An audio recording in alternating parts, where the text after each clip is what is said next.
Alright, hey everyone, this is Blank1225.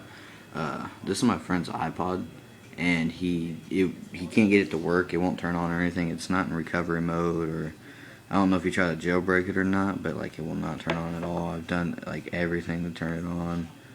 I've held the power button forever. Just stays black. I don't know if the battery's screwed up or something. When I plug it into a computer, it won't register, it won't pop up or anything. So I don't know if anybody can help me. It's not in recovery mode, like I said. Restore or anything.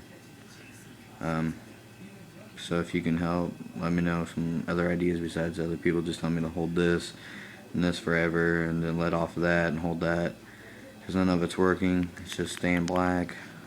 So if you know how to fix this, let me know. Please leave comments, subscribe.